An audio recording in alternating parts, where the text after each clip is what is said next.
인사 한번 나누시기 바랍니다. 주의 이름 환영하고 축복합니다. 은혜 받으시기 바랍니다. 네. 오늘은 2023년 이제 마지막 한 주를 남겨놓고 있는 주일입니다. 1년이 52주이죠. 그러니까 오늘이 51주 되는 주일이고요. 다음 주가 이제 마지막 주가 됩니다. 한 해를 마무리하는 이제 여러분도 나름대로 뭐 여러 생각을 하실 텐데, 저도 이제 목회적으로 한 해를 어떤 말씀으로 마무리를 하는 게 좋을까 생각하다가, 오늘은 이제 솔로몬이 자신이 가지고 있는 모든 것들을 동원해서 지식과 지혜와 권력과 부를 동원해서 인생의 답이 도대체 뭘까를 답을 찾아보려고 했던 기록이 전도서입니다. 그 시작은 헛되다로 시작해서 끝은 이제 선악간의 심판하심에 대한 말씀으로 마치게 되는데, 오늘 이 부분을 살펴보면 다시 인생의 기본으로 돌아가서 한 해를 마무리한 시점에 다시 우리의 남은 생에는 어떤 모습으로 살아가야 될까를 좀 찾아보려고 하고요. 다음 주는 아브라함과 롯이 함께 말씀을 따라서 출발을 했는데, 아브라함의 양떼 목자들과 롯의 목자들이 다툼이 일어나면서 이제 서로 나눠줘야 되는 시점에 롯의 선택은 눈에 보이는 화려한 풀이 있고 목초지가 풍성하고 물이 있는 곳을 쫓아서 따라갔고, 그 끝은 소돔과 고모라의 심판과 멸망이었습니다.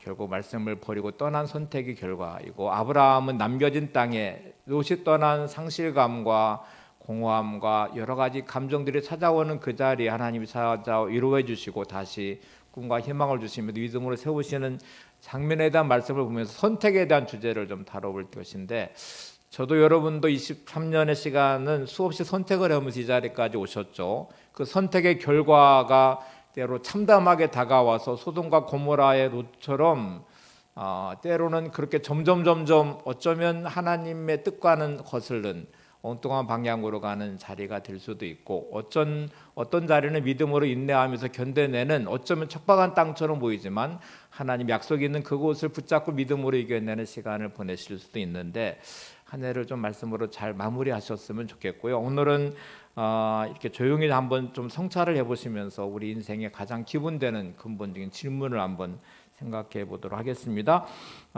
인생은 없고 없다가 없이 없어진다는 말이 있는데, 이제 이 없고 없다가 없이 없게 없어진다, 이게 도대체 뭔 말이야 하고 생각하실 때 한 한마디만 더 붙여보면 이렇게 됩니다. 철없고 정신없다가 틈없이 볼품없게 죽어서 없어진다. 조금 더 붙여보면 이렇게도 말을 텐데요.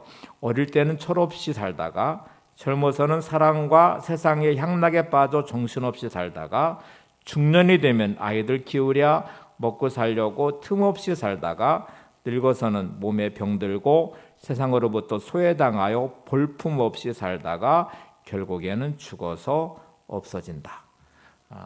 허무하시죠? 네. 결국 다 없어진다는 말이에요. 또 인생은 끌려가는 것이라는 용어도 있는데요. 이거를 이렇게 설명했더라고요. 어릴 때는 과자에 끌려가고, 젊어서는 정과 사랑에 끌려가고, 장년에는 돈에 끌려가고, 노년에는 병고에 끌려 시달리다가 간다. 이처럼 마치 인생은 기차가 종착역을 가듯이 저와 여러분의 인생은 죽음을 향해서 가고 있는 인생입니다. 이렇게 다 어딘가를 향해 가고 있는데 그 끝은 죽음이라는 것, 그리고 다 결국 끝나고 없어진다는 사실 앞에 참 허무할 수밖에 없는 인생의 모습을 우리가 보게 되고, 한 해를 이렇게 보내면서 참 세월 빠르다, 이렇게 살아와서 열심히 내가 뭔가를 위해 살아왔는데 그 남아있는 게 도대체 뭔가 하는 생각이 들어서 힘이 쭉 빠지기도 하고, 인생의 허무함을 느낄 수도 있는데, 한 해 동안 여러분 뭔가 이뤄보려고 열심히 수고하고 최선을 다해 보셨겠지만 결국 그렇게 붙잡혀진 내 인생의 시간들은 허무함이 참 많이 남아있게 되죠. 이제 오늘 전도서를 마지막 장인데 1장은 정말 우리를 허무하게 만드는, 허탈함에 빠지게 만듭니다. 결국 다 헛되다고 지금 탄식하는 솔로몬의 탄식으로 시작되거든요. 전도서 1장 2절을 한번 보시죠. 전도자가 이르되 헛되고 헛되며 헛되고 헛되니 모든 것이 헛되도다. 이게 지금 헛되다는 말을 계속 강조하면서 마치 인생, 우리를 향해서 야, 인생이라는 게 딱 헛된 거야 라고 말하는 말처럼 들려지죠. 그러면 허무함이 느껴지죠. 인생이라는 게 뭐야? 끝에 가면 다 헛되다고 말하는 이 탄식이 결국 우리를 허무하게 만들 수 있는데 3절 4절로 가보시면 또 이렇게도 이어서 고백을 해요. 전도서 1장 3절 4절입니다. 해 아래서 수고하는 모든 수고가 사람에게 무엇이 유익한가? 한 세대는 가고 한 세대는 오되 땅은 영원히 있도다. 뭐가 유익하냐 하고 이제 질문을 하는데요. 해 아래 수고하는 모든 수고가 사람에게 뭐가 유익하냐? 너 그렇게 열심히 사는데 그게 너한테 뭐가 유익하냐? 다 한 세대는 가고 또 한 세대는 오는데 땅은 영원하지만 우리는 결국 한 세대의 시점을 살다가 죽음을 맞이하고 끝나는 인생이라는 말이에요. 자, 여러분 솔로몬은 누구보다 부유한 부자였고요. 권력으로 말하면 최상위층, 최정점에 있는 왕이었고요. 지혜로 말하면 세상에 그 누구보다 지혜로운 사람이었습니다. 10명의 1000명의 후궁까지 거느렸으니까 뭐 세상에서 누릴 수 있는 모든 것들을 다 누려봤는데 솔로몬이 전도서를 기록하면서 원했던 하나는 인생의 해답이라는 것을 찾아보고 싶었어요. 그러니까 사람들이 그렇게 꿈꾸며 기대했던 것에 진정한 인생의 해답은 있는 것일까? 그래서 여러분들이 어떤 식으로든 추구하는 삶의 그 끝지점에 솔로몬이 있습니다. 돈을 벌어서 내가 돈을 많이 벌어 부자가 돼야 되지 라고 생각하셨다면 그 끝지점에 솔로몬이 가장 큰 부자였었습니다. 내가 권력이라는 것을 누려봐야지. 혹시 권력 지향적이셨다면 솔로몬은 그 끝점에 있는 절대 군주인 왕이었습니다. 내가 지혜로운 사람이 되어야지 하고 여러분 세상적인 지식과 학문을 통해 어떤 업적을 남기기 원하신다면 솔로몬은 지혜의 최정점에 있었습니다. 모든 사람들이 부러워할 만큼의 지혜가 그에게 있었습니다. 세상적으로 누리면서 즐기면서 살아봐야지라고 말하신다면 솔로몬은 매일매일 잔치를 베푸는 인생에다가 1000명의 후궁까지 거느렸던 그 향락의 끝지점도 있었습니다.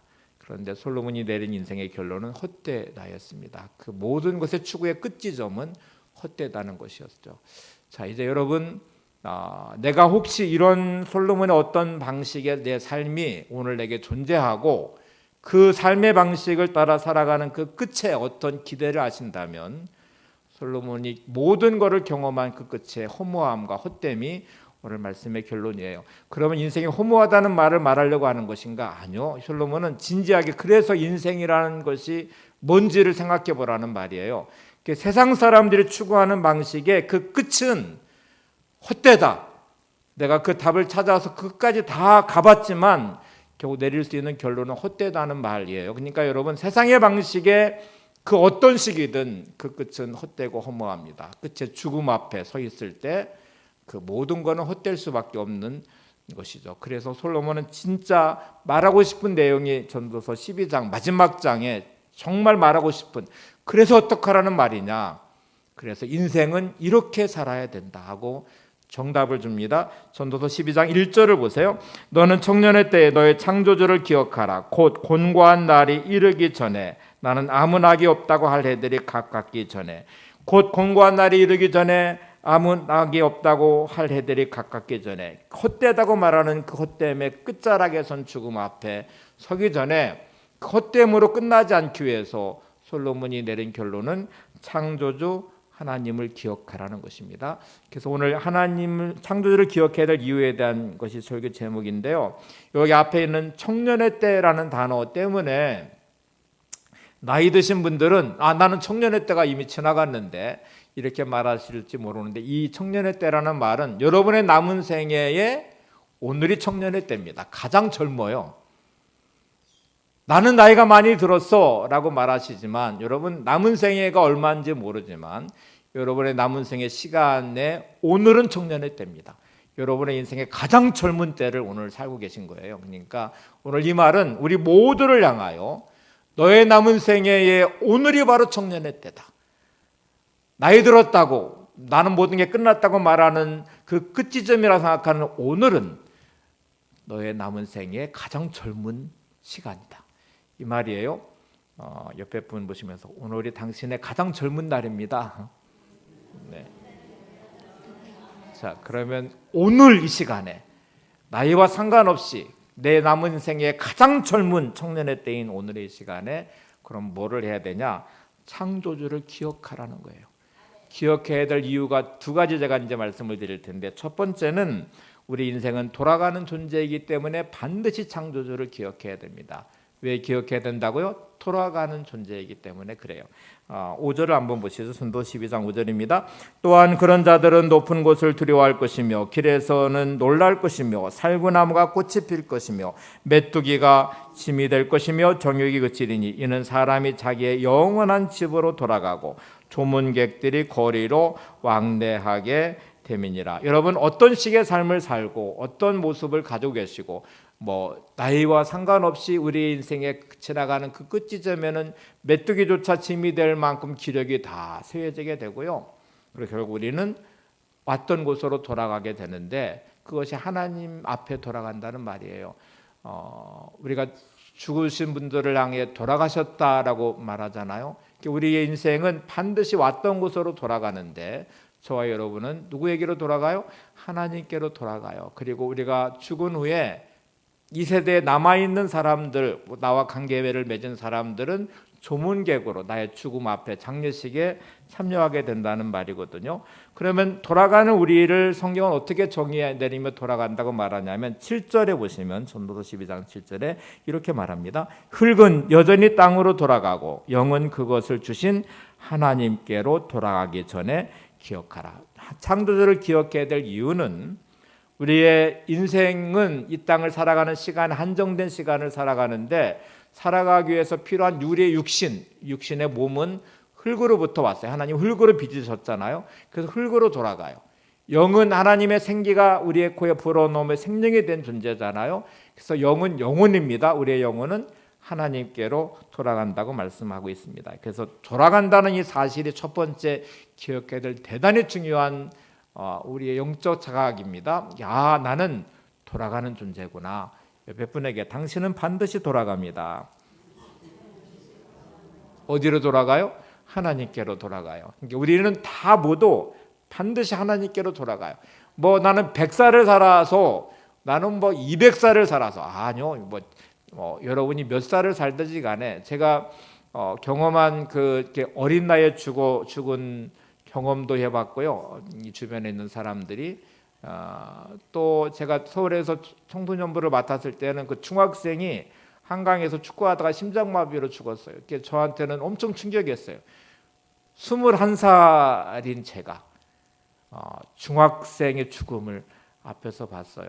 그걸 담당했다고 제가 그 병원의 영안실에 이렇게 가봤는데 몸이 막 새파랗게 다 멍들어 있는 상태처럼 돼서 죽어 있더라고요. 그러니까 그런 죽음들, 목회할 때에 졸업을 하고 취직을 해서 목사님 저 집에 갔다가 부모님께 인사해 다음 주부터 출근해요 하고 떠났던 청년이 집에 갔다가 경운기를 몰다가 즉사해버리는 사고도 봤어요. 그러니까 이런저런 경험들이, 죽음은 결국 누구에게나 다 찾아오는데 나이와 상관없이 언제나 죽음은 우리 곁에 있습니다. 그런데 여러분, 죽음은 끝나는 자리가 아니라 돌아가는 자리라는 사실이 대단히 중요한 첫 번째예요. 여러분, 아침에는 모두 다 이제 출근하시고 학교 가는 우리 학생들은 다 가출하듯이 집을 나가요. 집을 나가는 가출을 하는데 저녁이 되면 반드시 돌아옵니다. 그렇게 집을 나가서 안 돌아오는 게 가출 청소년이고 가출한 사람들이 되는 거잖아요. 그러니까 우리는 아침에 나갔다가 밤에 저녁이 되면 다 집으로 돌아와요. 돌아갈 곳이 있다는 말이 중요하죠. 근데 여러분, 우리의 인생은 다 반드시 하나님께로 돌아갑니다. 이 땅에 태어난 모든 사람들은 우리의 육신의 몸은 흙으로부터 와서 흙으로 돌아가고 우리의 영혼은 하나님께로 돌아갑니다. 그래서 돌아간다는 단어가 중요한데, 자, 우리는 어디로 반드시 돌아가야 돼요? 하나님의 집으로, 영원한 천국으로 돌아가는 사람들이잖아요. 주일은 그런 의미에서 돌아오는 날입니다. 주일은 누구를 만나요? 하나님을 만나잖아요. 늘 우리는 예배를 드린다는 이 주일의 개념을, 내가 주일이 문 밖에 예배드리고 나가실 때 내가 나갔다가 주일이 되면 하나님의 집으로 내가 돌아오는구나. 이거를 매주마다 연습하시는 거죠. 하나님의 집에 돌아올 때 우리는 하나님을 만나게 되고 또 하나님을 예배하게 되는 은혜를 누리게 되는 거죠. 그래서 우리는 늘 사모하는 마음, 영원한 천국을 소망하며 돌아가기를 사모하듯이 주일이 될 때마다 우리의 마음속에는 내가 교회 간다라고 생각하지 말고 내가 아버지 집으로 돌아가는구나, 내가 예배를 드리며 주님을 만나는 자리로 돌아가는 것이구나, 이렇게 생각하시는 게 중요합니다.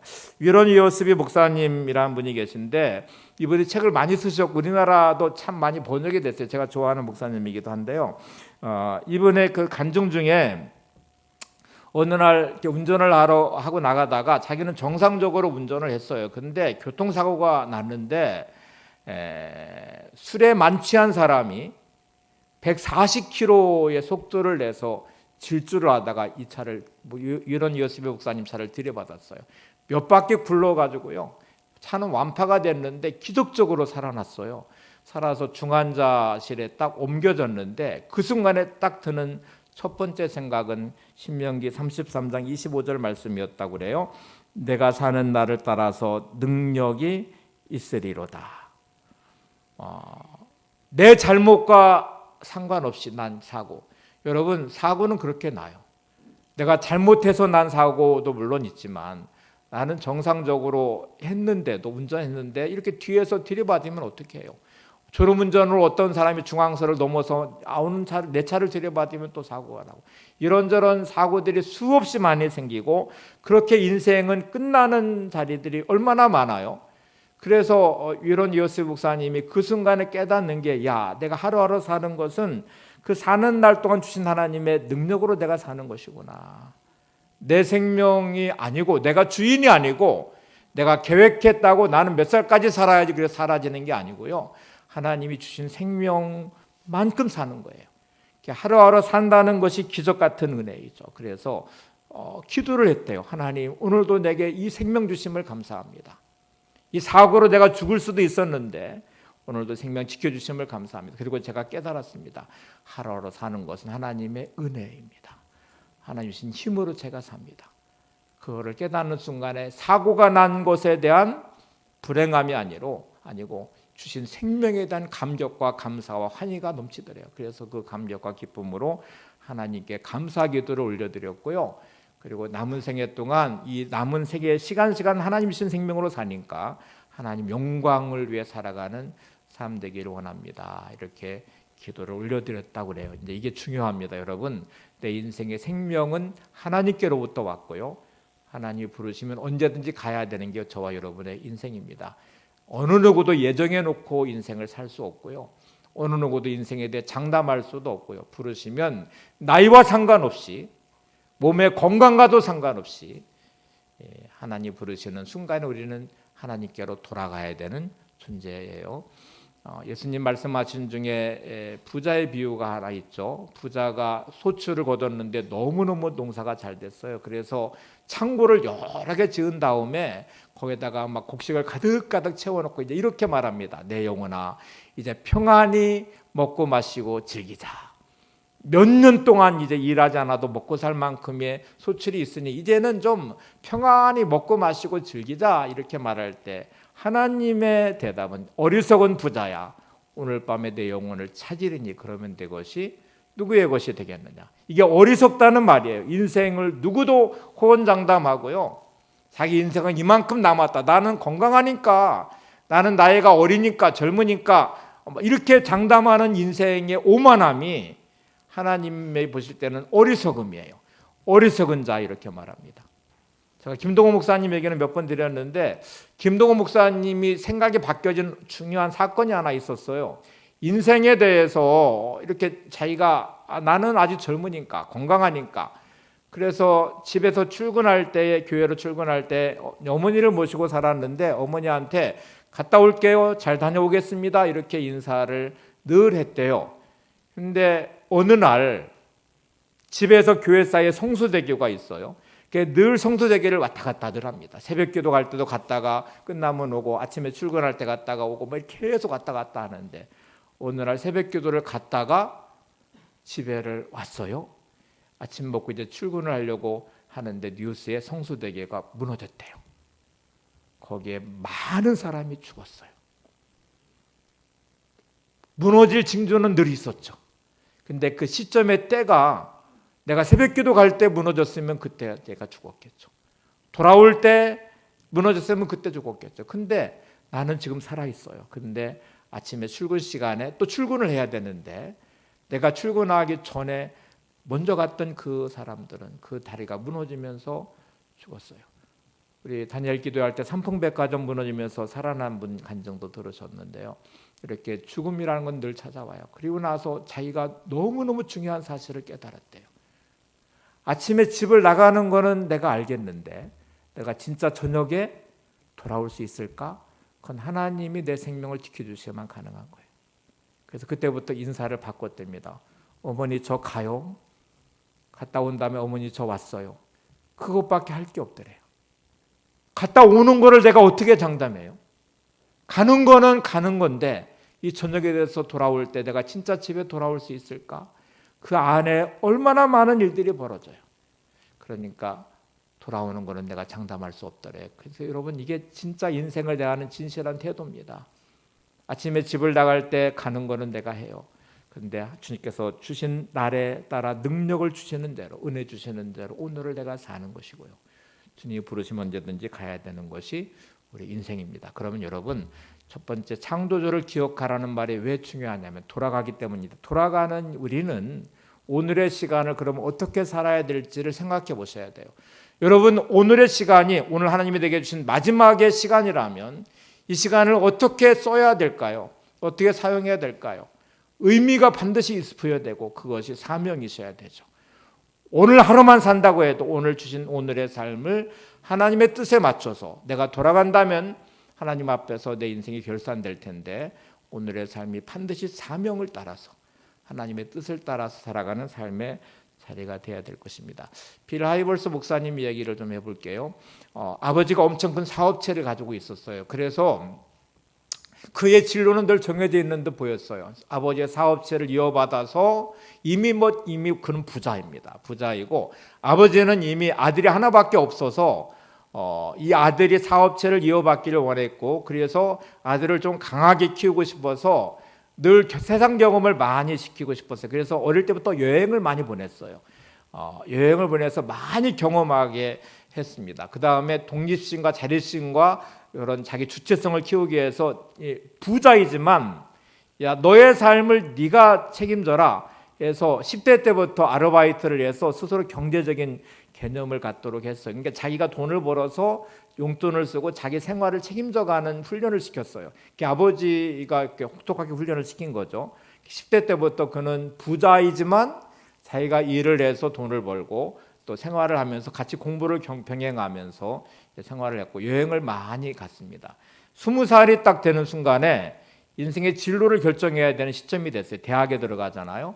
그러면 이제 전공이 있어야 되고 인생의 진로가 결정돼야 되는데 이때 아버지가 남미를 여행 갔다 와라 그래 남미로 보냈대요. 남미라는 곳으로 갔는데 이렇게 자기 심각하게 진로에 대한 고민을 하면서 마지막 날이 됐을 때 코타카바나 이 해변의 호텔들이 가장 비싼 호텔들이에요. 그리고 이 재벌들이 되게 부자들이 오는 호텔이어서 아무나 서민들은 못 들어가는 호텔인데 마지막 밤은 결국 여행도 자기 번 돈으로 이제 막 아르바이트해서 모은 돈으로 여행을 떠난 거였는데 마지막 자기가 진짜 심각한 중요한 결정을 해야 돼서 이 코타카바나의 그 비싼 호텔의 이 스카이 라운지에서 저녁을 먹었습니다. 근데 그 인생을 바꾼 전환점이 된 중요한 사건이 하나 일어났어요. 저녁을 먹는데 그 옆자리에 60대 된 노 부부가 식사를 하면서 대화하는 게 귀에 들려왔어요. 뭐라고 대화를 하냐면 여보 우리가 그동안 정말 애쓰고 수고하고 고생했는데 정말 보람있지? 우리가 60대는 평생 동안 먹고 안 입고 안 쓰고 모아둔 돈으로 이렇게 노년에 여유롭게 여행도 할 수 있고 이 비싼 호텔에서 스카이 라운지에서 이 비싼 저녁 식사를 하는 이 환상적인 시간을 보내니까 얼마나 좋아, 얼마나 기뻐, 얼마나 행복해 이렇게 대화를 했어요. 그들은 가난이라는 걸 극복해내기 위해서 최선을 다해서 근면하게 성실하게 최선을 다해서 노력했고 돈을 모았고 노년이 평안하기를 원했고 그래서 60대가 돼서 두 부부는 여행을 떠났어요. 그리고 코타카바나의 가장 비싼 호텔에 묵으면서 스카이 라운지에서 지는 석양을 보면서 식사를 하는 그 황홀함과 기쁨을 누리고 있었어요. 근데 그 빌 하이벌스 이 청년은 그 순간에 아주 중요한 걸 깨달았어요. 저게 인생의 목적이면 인생이 얼마나 허무한가. 이미 자기는 부자예요. 아버지가 큰 사업체를 경영하고 있어요. 그리고 그는 경제적인 문제로부터 자유로워요. 그는 사업체를 이어받을 것이고 잘하면 재벌도 될 수 있을 거예요. 돈 많이 벌어서 좋은 호텔에서 여행을 하고 좋은 비싼 음식을 먹으면서 그게 인생의 목적이었대요. 그래서 행복하대요. 황홀하대요. 고생한 보람이 있대요.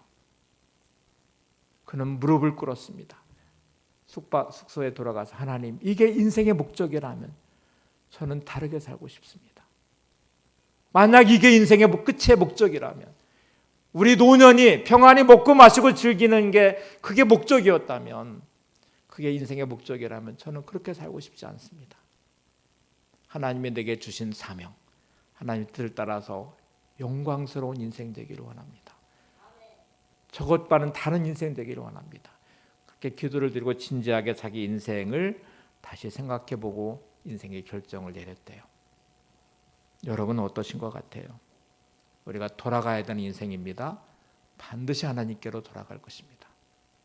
여러분의 삶이 그냥 먹고 마시고 즐기고 누리고 살다가 죽으면 끝이지 뭐. 아니요, 그게 끝이 아니에요. 우리는 돌아갈 거예요. 하나님 앞에 섰을 때에 나는 부자로 살았어요 라고 말하는데 하나님은 너 헛살았어 라고 말하면 진짜 이게 무서운 말이거든요. 나는 오래 건강하게 살았어요. 내가 건강관리를 잘해가지고요, 저 120살까지 살았으니까 잘했죠.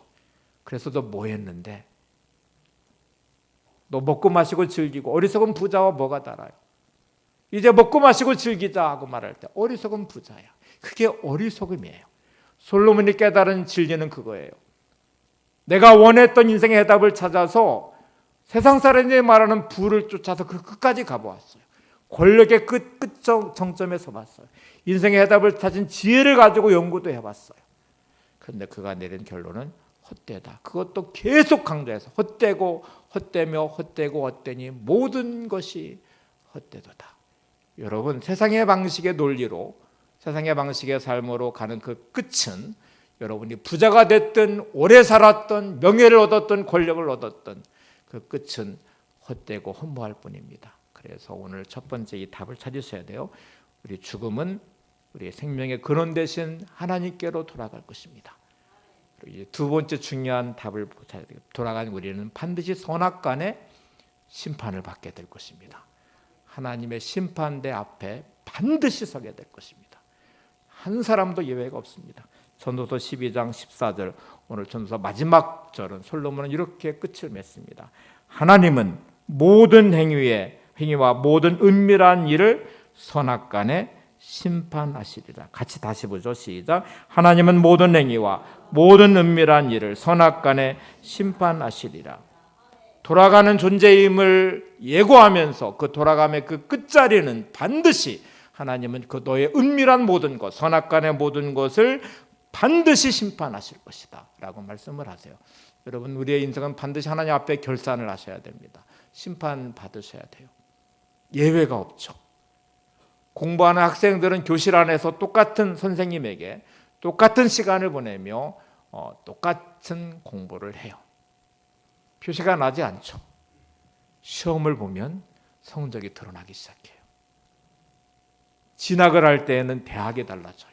취직을 할 때는 회사가 달라져요. 공부할 때에 공부하지 않고 놀 수 있죠. 벼락치기 공부도 할 수 있죠. 근데 실력이 딱 드러난 순간에 그는 그 대가를 반드시 치러야만 되거든요. 대학이라는 곳에서도 취직을 할 때에도 인생의 많은 것들에 그 값을 반드시 지불해야만 돼요. 미래의 우리의 인생은 오늘의 삶으로 반드시 그 대가를 지불해야만 됩니다. 그래서 우리 청소년 시기의 시간들은 압축된 시간이에요. 평생의 시간을 결정하는, 그의 직업을 결정하고 그의 미래를 결정하는 너무너무 중요한 시간이에요. 이때의 10년은 여러분의 작년이 된 20년, 30년, 40년, 50년의 시간과 맞바꾸게 돼요. 그 대가의 열매를 반드시 거두게 됩니다. 여러분의 이 땅의 인생의 시간은 영원한 하나님 나라의 시간과 바꾸는 시간이에요. 그 대가를 반드시 결산해야 되는 시간이고요, 지불되는 시간이에요. 그래서 우리는 이 부분이 대단히 중요합니다. 그럼 우리의 심판은 도대체 어떤 심판일까? 지난주도 말씀드렸지만 교회 나오는 사람의 40%는 구원의 확신이 없다고 합니다. 이거는 심각한 문제, 여기는 구원의 문제와 연결돼서 이 심판은 우리의 삶과 상관없이요, 영원한 지옥에 대한 심판이니까 진짜 그 무서운 심판이에요. 저는 여기 계신 모든 분들이 구원의 확신이 있다고 믿어요. 예수를 믿으면 반드시 구원받습니다. 요한복음 5장 24절에 주님은 이 심판은 예수 믿는 구원의 심판은 일단 아니에요. 예수를 믿으면 우리는 천국과 지옥에서 천국을 이미 간 사람들이거든요. 그래서 주님은 예수를 믿는 순간에 영생을 얻었고 심판에 이르지 아니하느니 사망에서 생명으로 옮겼다고 요한복음 5장 24절에 말씀하니까 우리는 반드시 사망에서 생명으로 옮겨진 사람들입니다. 그래서 우리의 심판은 일단 지옥과 천국의 심판은 아닙니다. 저와 여러분은 반드시 하나님 나라에 가 있을 것입니다. 그러면 진짜 우리의 심판은 이제 어떤 심판입니까? 우리가 살아가는 삶에 대한 심판인데 이 부분이 우리한테는 중요하게 다가오는 부분이에요. 고린도서 3장 11절 15절에 보면 사도 바울은 우리가 받을 심판에 대해서 이렇게 말씀합니다. 같이 보시죠. 이 닦아둔 것 외에 등에 다른 터를 닦아둘 자가 없으되 이 터는 곧 예수 그리스도라. 만일 누구든지 금이나 은이나 보석이나 나무나 풀이나 집으로 이 터 위에 세우면 각 사람이 공적이 나타날 것이 터인데 그날이 공적을 밝히리니 이는 불로 나타내고 그 불이 각 사람의 공적이 어떠한 것을 시험할 것임이라. 만일 누구든지 그 위에 세운 공적이 그대로 있으면 상을 받고 누구든지 그 공적이 불타면 해를 받으리니 그러나 자신은 구원을 받되 불 가운데서 받은 것이 같으리라. 구원이 확신이 없으신 분들은 진짜 무서운 심판이 기다리니까 여러분 반드시 구원의 확신을 가지셔야 돼요. 예수를 믿음으로 천국에 가셔야 돼요. 그리고 이제 우리의 삶의 주제는 지금부터 받을 이 심판을 준비하셔야 되는데 내 삶으로 예수 그리스도의 터 위에 집을 짓는 인생이라고 말씀해요. 오늘 본문은 딱 둘로 나눠집니다. 마지막 불로 우리의 공적에 대한 심판을 하실 것인데 불에서 남아있는 것과 불타서 없어지는 것이 존재해요. 여기 보시면 금이나 은이나 보석 같은 것은 그 불 가운데 남아있어요. 그 공적에 따라서 뭐를 받느냐면 상을 받는데요. 그 다음에 나무나 풀이나 집 같은 것은 열심히 쌓아서 멋지게 인생의 집을 진 것 같은데 그 불로 다 태워져서 없어진대요. 해를 받게 되고 구원을 받지만 부끄러운 구원을 받는다고 말씀합니다. 이제부터 우리는 중요한 이 심판을 준비하셔야 되는데 내가 열심히 살아서 내 인생의 집을 졌어요. 솔로몬이 말한 헛되다는 말처럼 어떤 사람은 돈이라는 것을 많이 벌어서 돈의 집을 지어봤어요. 어떤 사람은 출세를 해가지고 권력의 집도 지었어요. 어떤 사람은 학문적 업적을 남겨서 막 지혜와 지식의 집을 지었어요. 근데 이게 하나님의 뜻과 벗어나 있어요. 하나님 원하시는 인생의 모습이 아니에요. 어리석은 부자같이. 그 순간에 우리는 그 지은 게 나무나 풀이나 집으로 지은 인생같이 돼버렸어요. 그래서 하나님 앞에 딱 갔더니 야, 너 헛살았어. 네가 부자로 살았다고 너 성공한 줄 아느냐? 너는 내가 너한테 보낸 인생의 모습과 다른 인생과 다른 모습으로 살았어. 너 어리석은 인생이었어. 헛살았어. 라고 말합니다. 남아있다는 말은 하나님의 뜻과 맞춰진 인생의 시간들을 보냈다는 것이고요. 하나님이 원하시는 모습의 삶을 살아나서 하나님께서 갔을 때 의미가 있는 인생이 됐다는 말이에요. 다시 말하면 오늘의 시간에 2023년에 여러분 인생의 집을 지으셨어요. 하나님이 야, 너한테 2023년의 시간을 준 이유가 뭔지 아냐? 내가 너의 가정을 허락한 이유가 뭔지 아냐? 네가 남편이고 아내고 부모로서의 너의 사명이 뭔지 아냐? 너가 일하는 일터에 거룩한 소명을 가지고 칼빈의 말처럼 이게 소명의식을 가지고 너의 일터를 하나님이신 사명으로 알고 너의 일을 감당한 너의 거룩한 직업임을 네가 인식하고 이 사명을 감당했느냐 하고 물으시는 자리. 예배자인 여러분 예배의 모습 안에서 여러분의 신앙생활 안에서 하나님은 여러분에게 기대했던 모습처럼 여러분이 살아내셨으면 그거는 금이나 은이나 보석같이 지어진 인생의 모습일 것입니다. 다시 질문해 보셔야 돼요.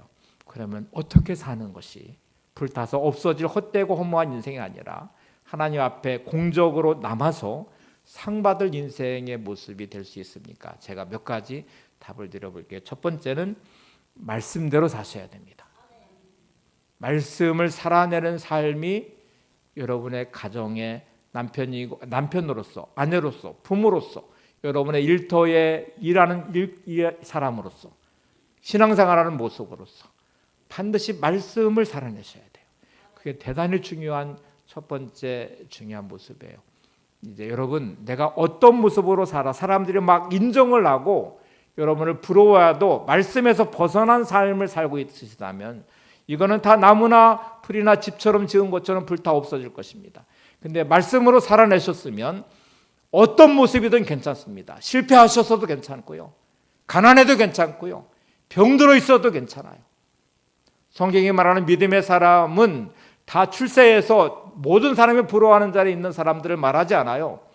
모세 40세는 왕자의 신분이었고요, 많은 걸 할 수 있었지만 좌우만 살피고 하나님을 인식하지 않고 자기 백성을 위한다고 말하지만 결국 살인자가 되어버렸어요. 80세의 모세는 아무것도 할 수 없는 것처럼 보이지만 하나님 말씀을 따라 순종할 때 놀라운 위대한 인생으로 쓰임받아요. 요셉의 인생이 노예로 팔려간 시간과 감옥에 갇힌 시간이 사람들은 다 아무것도 아니고 잊혀진 진짜 초라한 인생같이 보이지만 말씀을 살아가는 요셉은 위대한 인생이 되었어요. 하나님 함께 하심으로 형통했대요. 다윗의 도망자의 시간은 쫓겨서 매일매일 생명이 위태로운 시간처럼 보이지만 하나님을 가장 가까이 만나고 그 은혜를 누렸던 영광스러운 보석같이 빛나는 시간이에요. 다니엘이 포로로 끌려가 있는 비참한 포로이지만 뜻을 정하는 순간부터 하나님은 다니엘의 인생을 주목하셨고 그에게 지혜를 주셔서 하나님이 주신 사명을 감당케 하셔요. 여러분의 삶의 자리가 이렇다고 말하지 마시고요, 실패하셨습니까? 힘드셨습니까? 병드셨습니까? 아무도 알아주지 않는 초라한 인생처럼 보이십니까? 그곳이 말씀으로 살아내는 삶이 되시면 하나님이 주목하시고 영광 받으실 것입니다. 그 시간은 금이나 은이나 보석으로 만든 영광스러운 인생의 집이 될 것입니다. 하나님이 그 모습을 받아주시고 그리고 상으로 하나님이 신 공적으로 영광을 받으실 것입니다. 이 멋진 삶이 여러분 안에 있기를 바랍니다. 두 번째, 다시 물으셔야 돼요. 이 자리가 사명의 자리인가? 하나님의 뜻이 이루어지는 자리인가? 여러분 가정 안에서 지금 여러분이 사는 모습이 여러분의 가정을 말씀으로 지켜내는 사명의 삶으로서의 남편이십니까? 아내십니까? 부모이신가요? 신앙생활 하신 여러분, 하나님이 신 사명을 감당하면서 오늘도 살아내는 거룩한 직분의 성도로서의 사명이 여러분에게 감당되고 있으십니까? 또 다른 질문 하나 해볼까요? 그 여러분의 삶의 그 끝에는 하나님이 영광을 받으셔야 돼요. 하나님을 영화롭게 하는 자리이셔야 돼요. 지금 새벽에 요한복음 말씀을 따라가 보고 있는데 오늘 새벽에 십자가를 앞에 두는 재판받는 장면이었어요. 어제 17장에 주님이 드렸던 기도는 십자가의 길을 가시는 주님, 이 십자가의 길은 온갖 수모와 수치를 당하는 길이에요. 오늘 새벽에는 그 대제사장의 종에게 뺨을 맞으시는 주님의 모습이 나왔는데 수치스럽고 모든 사람이 불행하다고만 십자가의 그 길을 가시며 주님은 이렇게 기도하시거든요. 이 길이 하나님을 영화롭게 하는 길입니다. 이 길이 내 자신이 영화롭게 되는 길입니다. 이 십자가의 길이 나를 믿는 모든 사람에게 영생을 주는 길입니다. 여러분 힘들고 어려우셔도 사명 붙잡으셨다면 그거는 하나님을 영화롭게 하는 자리입니다. 하나님을 기뻐하시는 삶의 자리입니다. 오늘 이 믿음의 자리가 내 안에 있도록 결단하시고 순종하는 삶이 되시면 좋겠어요. 그리고 인생 앞에 여러분 겸손하셔야 돼요. 내 뜻대로 인생이 되던가요? 내 마음대로 되시던가요? 안 되죠. 내가 주인이 아니니까. 내가 최선을 다했다고 인생이 좋은 결과가 있나요? 내가 최선을 다하지 않았다고 인생이 망가지던가요? 인생이 그런 거 아니에요. 하나님의 섭리 안에 주권 날이 있어요.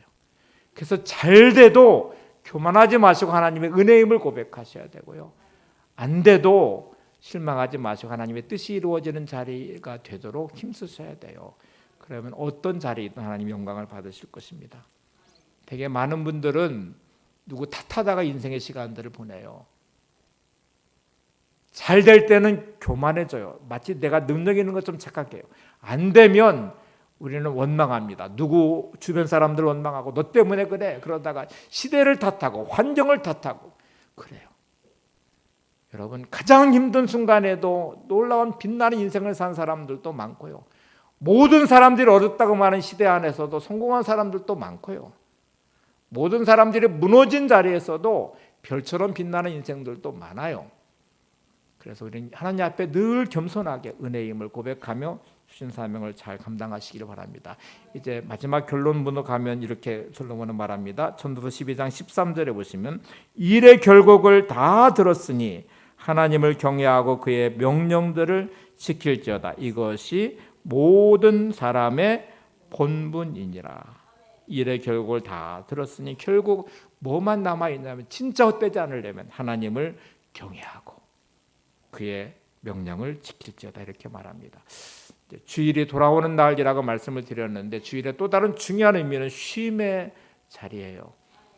여러분 일주일 동안 열심히 뭔가를 활동하셨으면 이제 이 황금 같은 휴일에 내 몸이 좀 쉬어야 될 것 같아, 쉬어야 돼라고 생각하실 수 있어요.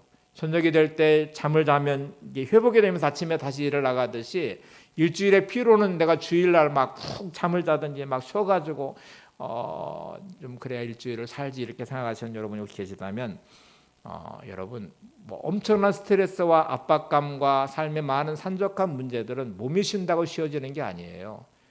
우리의 마음이 쉼을 얻으셔야 되고 영혼이 쉼을 얻으셔야 돼요.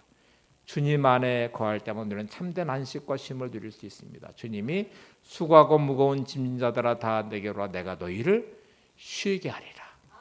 쉼은 예배하는 이 자리가 우리의 영혼의 쉼이에요. 그리고 우리가 어떤 힘으로 사셔야 되냐면 밥을 먹을 때 밥심으로 산다고 하시듯이 말씀의 힘으로 사셔야 돼요. 주일은 주님을 만나는 날입니다. 이 만남이 대단히 중요합니다. 황금 같은 휴일에 우리는 어떤 사람을 만나고 싶을 때 진짜 만나고 싶은 사람은 시간을 내서 여러분 만나시잖아요. 근데 진짜 중요한 만남은 모든 거를 다 제껴놓고 우선순위의 중요한 만남에 시간을 내서 배려를 해요. 근데 여러분 만남에 따라서 인생의 결정이 많이 이루어지죠. 정말 어떤 만남은 나의 인생을 더 풍요롭게 하고 위기에서 나를 건져주기도 하고 경제적인 문제를 해결해 주기도 하고 또 사업의 문을 열어주기도 하고 근데 어떤 만남은 많은 상처를 주고 고통을 주고 아픔을 주기도 합니다. 그래서 진짜 중요한 만남은 내 모든 거를 걸고라도 그 만남의 시간을 지켜내야 되죠. 근데 여러분 주일은 하나님을 만나고 주님을 만납니다. 왜 이 만남이 중요할까요? 우리 인생의 결정권자이시니까요. 나의 모든 삶의 결박을 풀으실 수 있는 분이시니까요. 나의 막힌 모든 담을 헐으실 수 있는 분이시니까요. 아무리 큰 장벽이 가로막혀도 터널을 뚫듯이 내 인생을 뚫어내실 분이 하나님이시니까. 홍해의 길을 내시듯 내 모든 삶을 인도하시는 분이 하나님이시니까. 그래서 내 모든 삶의 가장 중요한 만남은 하나님과 만나는 만남. 이것은 예배를 통해 오늘 이 거룩한 주님의 날 이 만남이 왜 이렇게 내게 중요할까? 중요하죠. 내 인생의 결정권자이시니까. 이 문제를 해결해 주실 분이시니까. 내 모든 막힌 문제를 뚫어내실 분이시니까. 그래서 이 만남은 내가 목숨 걸듯이 이 만남을 지켜야 되고 만남의 시간을 가지셔야 됩니다. 어떻게 이 만남을 가질 수 있어요? 라고 말하면 제가 이 만남이 진짜 중요한 만남의 의미를 가지려면 여러분 예배의 성공자가 되셔야 돼요. 예배가 하나님을 만나는 가장 중요한 자리예요. 말씀을 붙잡으셔야 돼요. 말씀은 하나님과 만나는 가장 중요한 자리예요. 여러분 찬양 중에 거하시는 하나님을 만나셔야 됩니다. 그래서 찬양이 내게는 중요해요. 기도는 하나님과 만나는 너무나 중요한 자리죠. 기도하는 거룩한 하나님의 사람들이 되시는 게 중요해요. 이제 계산을 여러 번 해보셔야 되는데 한 해를 이렇게 결산하면서 계산을 해보시죠. 결산이라는 걸 해보시잖아요. 모든 선택의 자는 여러분 나름대로 다 계산하세요. 그래서 뭐가 나한테 좋은지 유익한지를 생각하고 나름대로 뭔가를 선택하세요. 그래서 우리는 이 계산을 하나님 앞에 하늘의 식의 계산을 하시는 게 중요합니다. 세상의 식으로 아무리 계산해서 결과를 내보려고 해도 그 끝은 헛되다고 말하니까, 그러면 하나님의 식을 따라서 하나님의 방식의 계산을 한번 해보시면 하나님의 식을 따르면 하나님의 답을 얻을 수 있죠. 여러분, 똑같은 숫자라도 더하기를 하는 것하고 빼기를 하는 것하고 나누기를 하는 것, 곱하기를 하는 것이 결과가 완전히 다릅니다. 똑같은 숫자도 곱하기를 해야 되듯이 여러분은 믿음의 곱하기를 이제 해내셔야 되는데, 제가 재밌는 글 하나를 읽어봤어요. 미국 사람과 한국 사람의 차이를 말하는 건데 좀 이렇게 참고하고 들으시기 바랍니다. 한국 사람 평가절하기 위한 게 아니고요. 이럴 수도 있구나 하는 걸 생각해 보시면, 터널을 뚫을 때에 양쪽 끝에서 이제 뚫어와요. 중앙에서 만나게 되는데, 미국 사람들은 대개 이렇게 양쪽에 터널을 뚫어다가 못 만나고 이렇게 비켜나가면 터널을 잘못 봤다 하고 이렇게 잘못을 인정하고 다시 그거를 교정하려고 다시 파려고 한답니다. 근데 한국 사람들은 이렇게 어긋나면 터널이 2개 생겼다고 좋아한대요. 다르죠. 많은 사람들이 일어난 결과에 대해서 체념을 하든지 합리화를 시키든지 책임을 전가하든지 그래요. 하나님 앞에서 계산을 해보시고 잘못한 거를 회개하시고 하나님의 식을 따라서 내 자신을 세우는 게 대단히 중요하죠. 이제 마지막 이야기 드리고 말씀드릴게요. 야베스 기도의 책에 나와 있는 이제 이야기인데, 존이라는 사람의 이야기예요. 존이 죽어서 하나님 나라에 갔어요. 베드로의 안내를 받아서 천국을 이렇게 안내받아서 쭉 둘러보게 되는데 너무너무 막 화려하고 너무너무 아름다운, 기대했던 것보다 1000배 만배 너무나 좋은 천국을 보면서 황홀해하고 있는데, 어느 건물 옆을 딱 지나가는데 그 건물은 이상한 건물의 모양에다가 창문도 하나 없고 들어가는 문만 딱 있더래. 그 너무 이상해서 저 건물 안에는 뭐가 있어요? 궁금해하니까 안 보는 게 좋아. 궁금해하지 마 그러더래요. 보면은 더 실족하고 실망할 거야. 그래서 더 궁금하잖아요.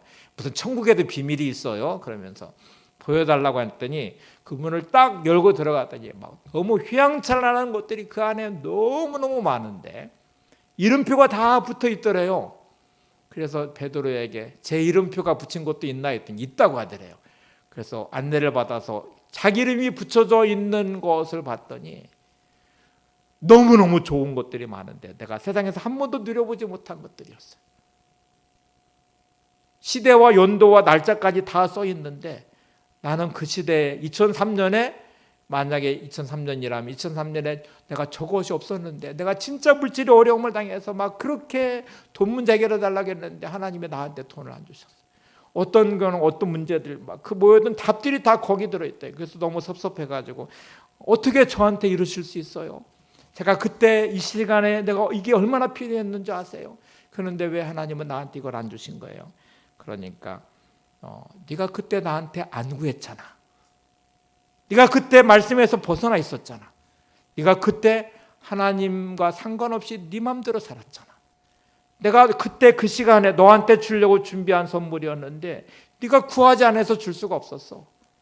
네가 말씀대로 안 살아서 내가 줄 수가 없었어. 네가 나와 관계가 끊어져 있어서 마치 집 나간 탕자와 같이 나에게 등을 돌려서 내가 너한테 줄 수 없었어 라고 말하더래요.